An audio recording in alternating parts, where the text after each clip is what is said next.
Hey, listen, y'all. Y'all are very lucky to be getting a post-game video from me tonight because, quite frankly, I'm not in the mood because tonight sucked. It was just terrible all around, which we'll get into in a little bit. It's not just because of the Miami Heat.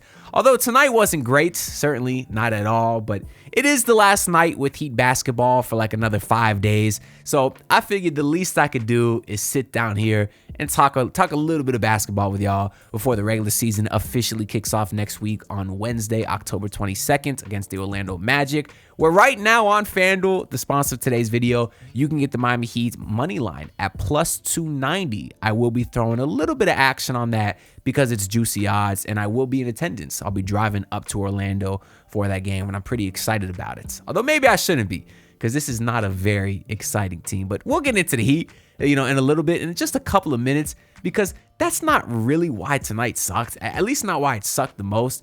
Now, there was a few other things going on. I actually went and saw Black Phone 2 a little bit earlier today.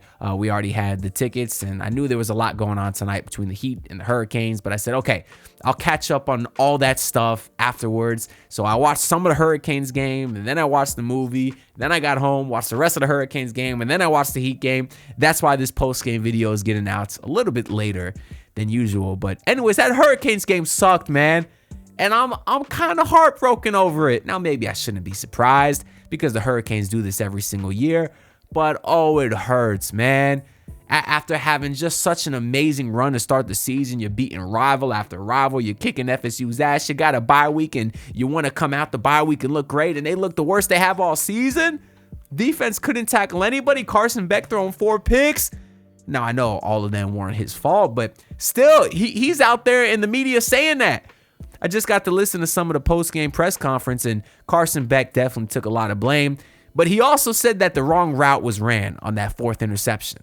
So now I'm like, great. The Hurricanes, college football playoff hopes just took a major hit. It's not dead, but just took a major hit. And now you got Carson Beck in the media talking about throwing his teammates under the bus. And I'm like, that's both Miami football teams with their quarterbacks throwing teammates under the bus. Now it's like, you can't win. Of course, the Miami Dolphins are a dumpster fire right now. Nobody on the Florida Panthers could stay healthy. And the Miami Heat just went 0-6 in the preseason, which, if you look at history, it means they literally have no shot to win the NBA championship right now. Because I do believe I saw the stat that no team has ever won the championship after going winless in the preseason. And it's like, you look at the Miami Heat, they let you pick how many games you want to play in the preseason. The Miami Heat opted for the most number of games, 6 preseason games, and they still lost them all.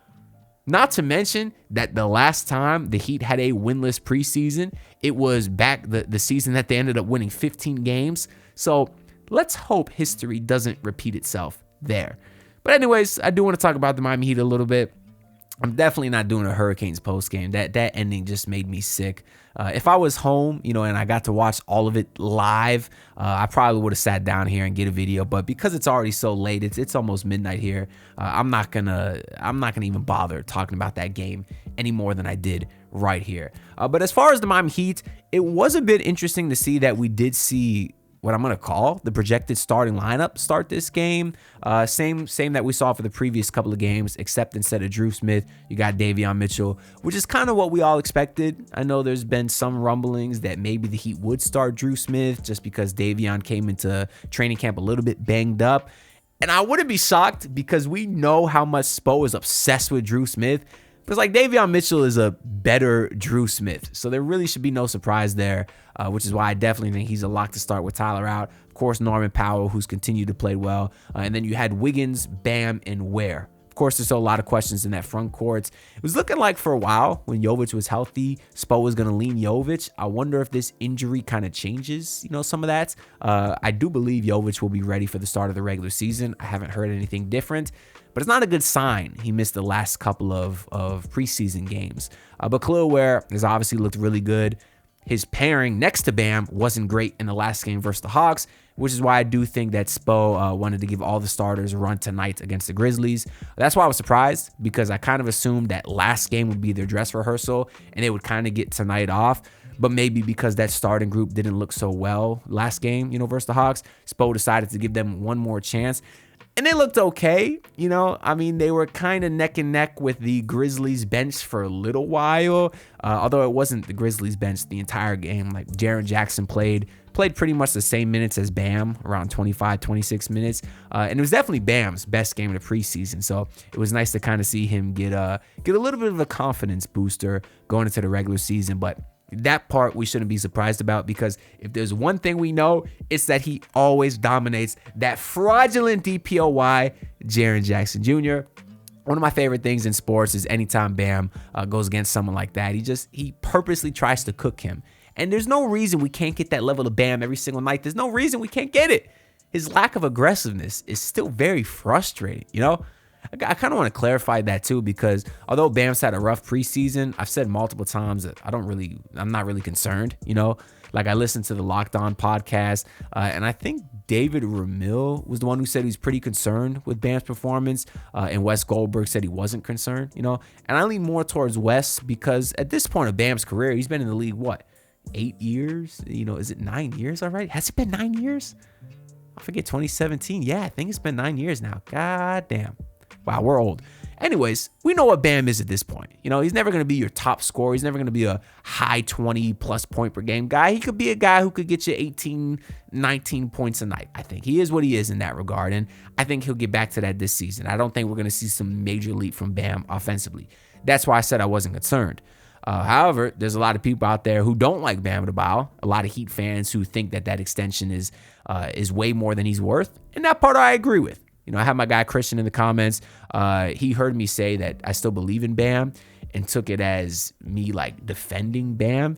I mean, not really. You know, I still think Bam's lack of aggressiveness is pitiful. I still think he has no footwork. He has no back to the basket post game. You know, there's a lot of things that's not to like about Bam, but it doesn't take away from the fact that he's still one of the best centers in the NBA and probably the best defender, in my opinion. Definitely the most versatile, although he got no votes in the NBA GM survey for versatile defender. He got no votes. How's that possible? Who else is guarding Jokic and Kyrie? There's no one else doing it.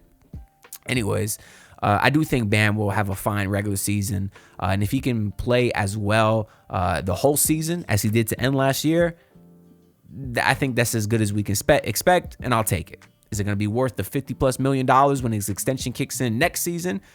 Probably not, you know, because that's a lot of money, and Bam isn't necessarily the 1A on the championship team, and he'll be making that kind of money. But hey, you know, it is what it is at that point. But anyways, I know I really didn't say much about the game. I don't care. I mean, the Heat were kind of up for the whole first half. You know, in the third quarter, the Grizzlies guys made a run. And then by the fourth quarter, they brought in all the bench guys, and Miami's bench unit got killed. Miami's, you know, exhibit 10 guys plus Kashad Johnson got killed, because I love Kashad Johnson. That's my guy. I bought a lot of stock on him. Should have sold it. Should have sold my Kashad Johnson stock, because he should not be on a standard deal at all. He's taking away a roster spot from someone who could actually use it. You know, maybe it could have been Precious Achiuwa, who could have had an actual guaranteed deal, and now Achiuwa might not even make the roster. He didn't even play tonight. I don't think he checked in at all, actually. Let me check the box score here. You had no Nikola Jovic, yeah, and the fact that Precious Achiuwa still did not play, it's kind of telling, you know, that maybe they will waive him before his non-guaranteed date, or before his guaranteed date, which is in like January, I think.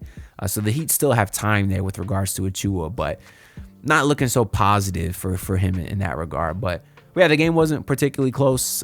Some guys played well, some didn't. But to be honest, I don't put a lot of stock in the preseason. I'm just hyped for the season to kick off on Wednesday. I really am. We'll run through the box score a little bit, because there is a couple notes that I want to talk about for some of these guys. We'll start with Andrew Wiggins, who was better today than he was the previous couple of games. I just think he's going to be a lot more comfortable this year. So I am optimistic about his play going forward. We mentioned it a few videos ago. It was revealed during media day that his wife actually gave birth like a week before he was traded last year. I can't imagine, how difficult that was for him, in addition to some of the other personal stuff we know about him. It was a rough year for him personally. I think that affected him. Of course, he was injured as well. But if he can stay healthy this year and he's more accustomed to the city, we're already seeing a more smiling, happy Andrew Wiggins. I just am optimistic about Wiggins going into this season.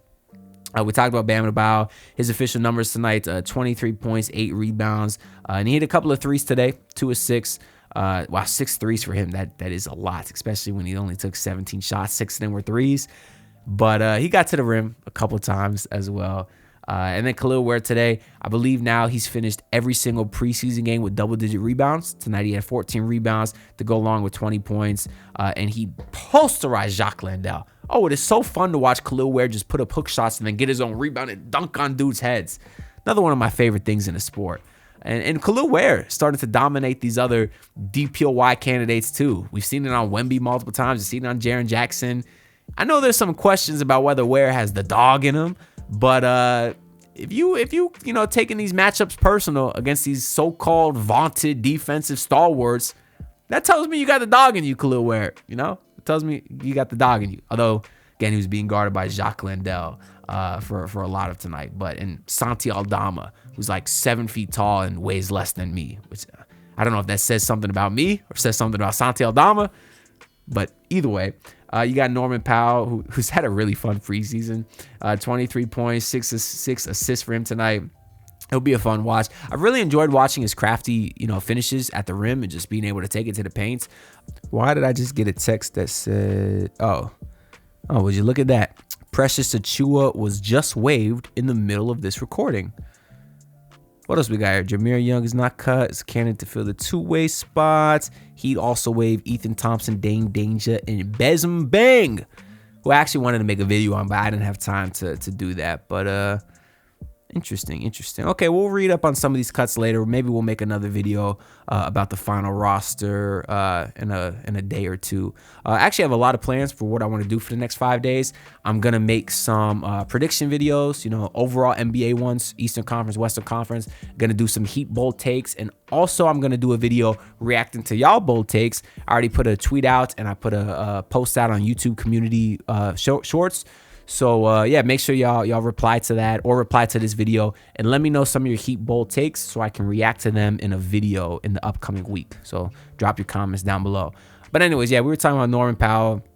He's a fun watch. Davion Mitchell continues to look more comfortable out there. Drew Smith will be a part of the rotation. Jaime Jaquez is a guy that probably is one of the few guys that stood out this preseason. I guess I would say in addition to Khalil Ware. Only had 3 points tonight, but he was 1-1 from 3. While he was 1-8 from the field. I didn't realize he was that bad. Did have 6 assists, though, which reminds me of another thing that David Ramil said. He said that he wouldn't rule out Jaime Jaquez being in the starting lineup. And I was like, well, if that's going to happen, he's going to need to be able to be some sort of a point forward or point guard. 6 assists tonight. So maybe he could be. 6 assists to 1 turnover. Okay, Jaime. Maybe you can run point forward. Maybe David Ramil was onto something. But anyways, most importantly thing for him, we know is the 3-point shooting. I think he was 50% in the preseason before this. Now he's 1 for 1 today. But I'm not going to necessarily get my hopes up on him just because if you remember last year, I think in the first 6 games, he was like above 50% from 3. And we thought that we were getting that turnaround, major 3-point jump, and then it just fell off a cliff. So I need to see it, 20 games from Jaime Jaquez before I say, okay, he took a leap in the terms of 3-point shooting. But he's had a fun preseason, so that's definitely a positive. Pelle Larsson was a bit inconsistent all preseason, same tonight. But I do believe he'll be a rotation player as well. Although I think the big debate there in terms of rotation spot was Pelle versus Jaime. And obviously, Jaime's starting to separate himself a little bit. So that'll be something to keep an eye on as the regular season gets underway. Simone Fontecchio bounced back after his rough shooting last game. Hit 2 threes today. And then Terry Rozier, Scary Terry, said he wants a chance. Said he just wants to be given a fair shake to bounce back. And I don't know if that's what he got tonight. He only played 10 minutes, but he was okay. Hit a couple nice layups, I suppose. We'll see what happens there. And then, Kashad Johnson and the rest of the guys, two-way guys, played, about less than 10 minutes tonight. I'm just seeing if they cut anybody else. Nobody else yet. So, Ethan Thompson, Dane Danger, and Bezm Bang are cuts. And, Jameer Young. Ira said he thinks Jameer Young is going to get the final two-way, although I don't think that's official yet. My prediction was Trevor Keels. But obviously they waived him to get him to the G League in addition to Gabe Madsen. So we'll see what ends up happening there. Like I said, I'll do another video probably in the coming days just to discuss the final roster and whatnot. But I'll see what I got time for. I've been very busy with work stuff. And if y'all remember, studying for my PE exam, which is now in about a month, which is the test to get your professional engineering license. I told y'all 2 months ago when I signed up, I'd be very busy studying, and trust me, behind the scenes here, I've been working nonstop. So that being said, I do greatly appreciate all your support for tuning into these videos. On top of that, I also want to note that on FanDuel, to kind of update y'all on another thing we've been talking about, is right now you can get the Miami Heat to make the playoffs at plus 120. I told y'all that the line would start to come down a little bit because I think it got all the way up to plus 136, which I thought was crazy. I definitely threw some bread on that. But I think the Heat are going to make the playoffs. And although they're not plus 136 anymore, they're still plus 120, which I find to be pretty juicy. So if you want to throw a few bucks on that, make sure to head over to FanDuel and check that out. But anyways, that's all I got to say for this video. Make sure to leave your comments below with some of your bold predictions for this season. Also, like the video and subscribe because your support is greatly appreciated. That being said, I need to go, I was going to say sleep, but I really need to go study. I'll see you on the next video. Peace out, everyone. Look, pull up in your city, tryna get that dead face. Do it on my own, I don't need no dead weight. Had to kill him off, yeah, I need a head space. You know this homegrown bitch, don't offend me.